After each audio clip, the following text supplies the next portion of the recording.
සියලු දෙනාට ආයුබෝවන්. මම දෙවන පෙළ ජේල BRPD දසනායක. මම මේ දාන වීඩියෝ එක මගේ ඉතිය හැටියට මට මේ මට කරන්න පුළුවන් දෙයක් නෙවෙයි. හැබැයි මම ඒ දෙන ඕනිම දඬුවමකට යටත්ව තමයි මේ වීඩියෝ එක මම දාන්නේ. මම දැක්කා අපේ මම මට හේතු දෙකකට මම මේ වීඩියෝ එක මේ දාන්නේ. මට එකක් මගේ දෙපාර්තමේන්තුවේ නිලධාරීන්ට කතා කරන්න උවමනාවක් තියෙන සහෝදර නිලධාරීන්ට. අනිත් එක මේ රටේ මිනිස්සුන්ට මගේ දෙපාර්තමේන්තුවේ නිලධාරීන් මම දැක්කා Facebook එකේ සමාජ මාධ්‍යවල අදහස් ප්‍රකාශ කරනකොට එහෙම දානවා 60 වෙච්ච සිද්ධියට මේ වෙච්ච සිද්ධියට 60 පරිගන්න කාලේ හරි කියලා. ඕ පරිගන්න කාලේ හරි. අපිට අමුතුවෙන් පරිගන්න දෙයක් නැහැ. මේ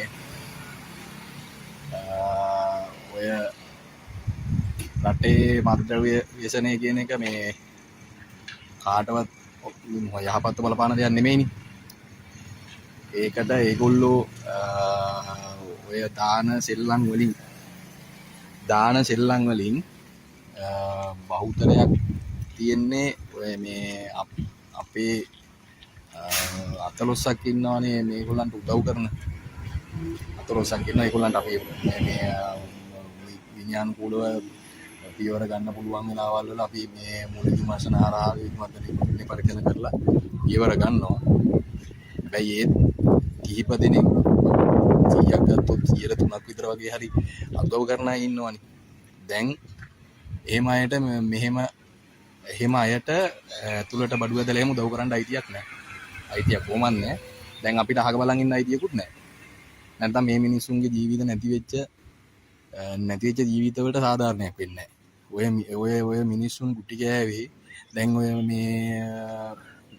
මේ කියනවා දන්නේ නැහැ මේ සිවිල්ලාවේ මේගොල්ලෝ මේ බන්ධනාගාරය කියලා දන්නේ නැහැ. අරම මේක තමයි බයිලා. බොරු කියන්නේ. මොන්තරම දන්නවා අපි කවුද කියලා. දැන ගෙව්වේ මිට් එකත් එක්ක තියෙන එකම තරහ ඇතුළේ තානන්ද්‍රව්‍ය නැති කරන්න මේ මිනිස්සු නැදිහත් උන එක විතරයි. ඒක තමයි මේ මිනිස්සුන්ගේ වටිනාකම් ගැන මම කියන්න බෑ. දෙපාර්තමේන්තුවල නැති උනේ කියා ගන්න බැරි වටින ජීවිත ටිකක් නැති උනේ. ඉතින් මේ ඔතන ඉන්නවා සාමාන්‍ය මේ බුද්ධි නිලධාරියෙකුට ඒ බුද්ධි නිලධාරියා කරන කැපකිරීම මරුණත් සමහර වෙලාවට එළියට එන්නේ නැහැ. ඒක තමයි බුද්ධි නිලධාරියාගේ උරුමය. ඔය සමහර නිලධාරීන් කෝටි ගණන් වලට ඔෆර්ස් එද්දී මම හොඳටම දන්නවා පෞද්ගලිකව මම දන්නවා කෝටි ගණන් වලට ඔෆර්ස් එද්දී ඒව දිහා හැක්පත් කරලා බලපු නැති මිනිස්සු. හැබැයි ඔයාලා බලන්න ඔය ඒගොල්ලන්ගේ මේ අවමන්දල්ලේ අවස්ථාවන් වල ඒගොල්ලන්ගේ ගෙවල් පෙන්නනකොට පොඩ්ඩක් බලන්න ඒ ගෙවල් ඇත්තටම කෝටි ගණන් ඔෆර්ස් එනකොට ආක බලන්න ඕනේ මිනිස්සුද කියලා. හරිද? එහෙම මේ මිනිස්සු ඒවට හැඹරුන්නේ නැහැ. ඒවට සැලුන්නේ නැති මිනිස්සු. එහෙම මිනිස්සු ටිකකට තමයි මෙහෙම දෙයක් උනේ. මෙහෙම අපරාධයක් උනේ. මේක මෙතනින් ඉවර කරන්න ඕනේ නැහැ. අපිට කරන්න පුළුවන් දෙයක් තියෙනවා. මේ දැන් කාලේ හරි අර මේ ඔය බඩුව දින සෙට් එකේම ඉන්නවනේ. බඩුව දින සෙට් එකට එහෙම මේ බෙඩ්ෂීට් කෝස් එහෙම දෙන්න වෙලාව හරි. 아무තුවෙන් ගියේ ඉන්න දෙයක්ුත් නැහැ. නවත්තන්න කියලා නොදැන කරන දේවල් නෙවෙයිනේ. අනික අපිට ජීවත් වෙන්න මේ අඩුපාඩු තියෙනවා, ප්‍රශ්න තියෙනවා, පඩි ප්‍රශ්න තියෙනවා. ඒවා විසඳේ මේ අවුරුදු ගානක් මේ ගිය විදියක් මේ අවුරුද්දෙන් දෙකෙන් වෙනස් වෙන්නේ නැහනේ. ඒවා විසඳේ. ඒ විසඳෙනකන් අපි අපේ වැඩේ දැන් අතර ගන්න කාලේ හරි. මේ සිද්ධියේදී තනතුරු බලන්නේ නැතුව වැඩ කරන ආයතනය බලන්නේ නැතුව ඔයාලා අපේ දෙපාර්තමේන්තුවක් විදිහට දෙපාර්තමේන්තුවේ නිලධාරියෙකුට එකතු වුණු විදිහ ඇත්තට ඒකට පට්ට ආදරෙයි.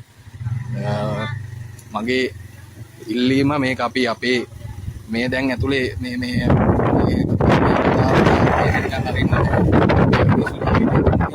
ඇතුලේ දානද්‍රව්‍ය නැති කරලා ඒ මේ අපේ අපිට සමාජයෙන් අපිට පැවරුණු වගකීම ඉෂ්ට කරන්න ගිහලා තමයි මේ මිනිස්සු මේ ජීවිත පරිත්‍යාග කරේ.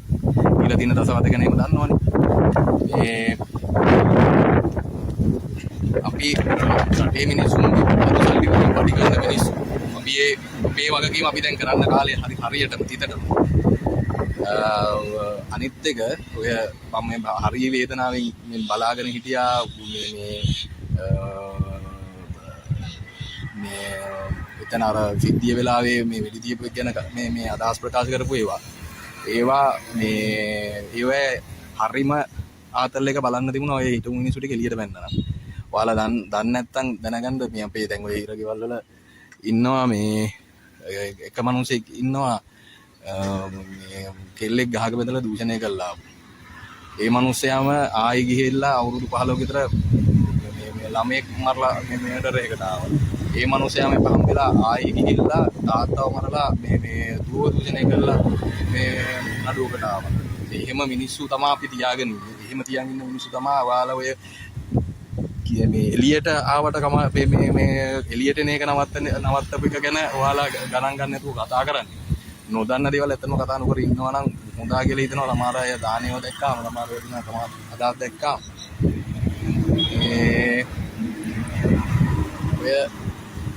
ඔය දෙක ඔය කරුණු දෙකට තමයි මම මේක දාන්න උවමනාව තිබුණේ. අනිත් එක මගේ යෝජනාව මේ අපේ රටේ මිනිස්සුන්ට සතියක් දෙයක් යනකොට ඕනිම දෙයක් අමතක වෙලා යනවා.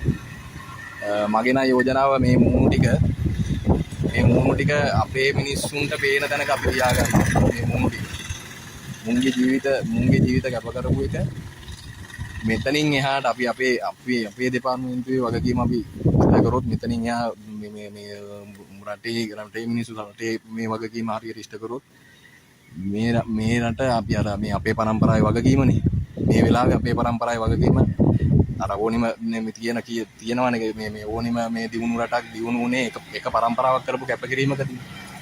මේ රට අපේ පරම්පරාව වැඩේ අතර අරගෙන කැප කරලා මේක උඩ දාන්න කාලේ හරි. අපි තව ආරාධනයක් කරන්න ඕන මෙහෙම මුදක් තියාගෙන අයිය තියාගෙන මේ සමාජ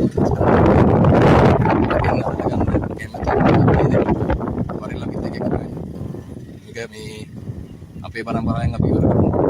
මම දන්නවා මේකට මට ජනපද කරන්න පුළුවන් දෙයක් නෙවෙයි කියලා. එතන මොනවද මට අරකටම තව දෙයක් කියන්න ඕන. මේ අපේ දෙපාර්තමේන්තුවේ තර රටේම තියෙන මේ සෞත්තු පුරුදු තියෙනවනේ අපේ දෙපාර්තමේන්තුවටත් ආපු ඒවා. මේ ඔය පොඩ්ඩක් මොනවා හරි කරදරයක් මම ආයතනයේ වෙනකොට සිත් ගහලා මාරු වෙන ඒවා තමන්ගේ වැඩේ විතරක් කරගෙන වැඩ කරන තැන ගැන කිසිම හැඟීමක් නැතුව එහෙම මේ වැඩ කරන පුරුදු ටිකක් තියෙනවනේ. චන්ද්‍රවංශ මහත්තයා කැන්සර් එක හැදිලා අන්තන් සනීප වෙගෙන එනකොට තමයි වැඩට එන්නේ.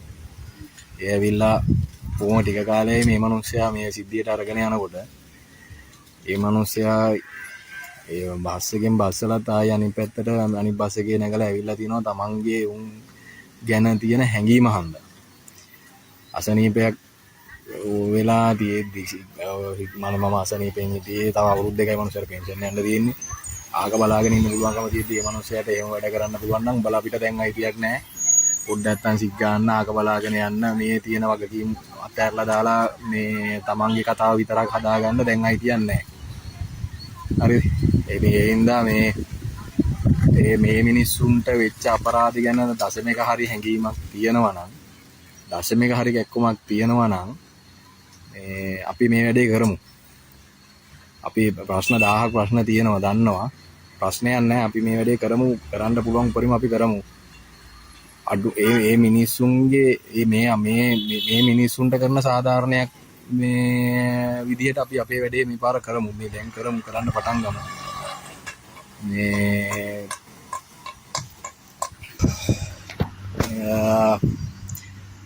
මම මේ මිනිස්සු එක්ක මේ ඒකගේ වැඩ කරමු මිනිස්සෙක් මට හරි වේදනයි මේ සිද්ධිය වෙලාවෙත් මේ මිනිස්සුක මට ඉන්න බැරි වුණේ ගැන කොහොම හරි මේ උඹලා මගේ උන්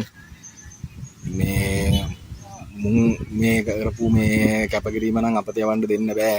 උන් වලෙන් නැගිටලා අපිට එන එදිනවා අපි මේක නිකන් අවතක් කරලා දැම්මු. අපි මේක අයියක් කරගෙන අපි වැඩේ අපේ සමාජයේ අපේ රටේ මිනිස්සුන්ගේ බදු සල්ලි වලින් පඩි ගන්න අපි අපේ වැඩේ කරලා දෙමු. මේක අපි අනිවාර්යෙන් කරන්න ඕනි දෙයක්. මේ ওই ටික තමයි මට කියන්න උමනාව තිබුණේ. මේ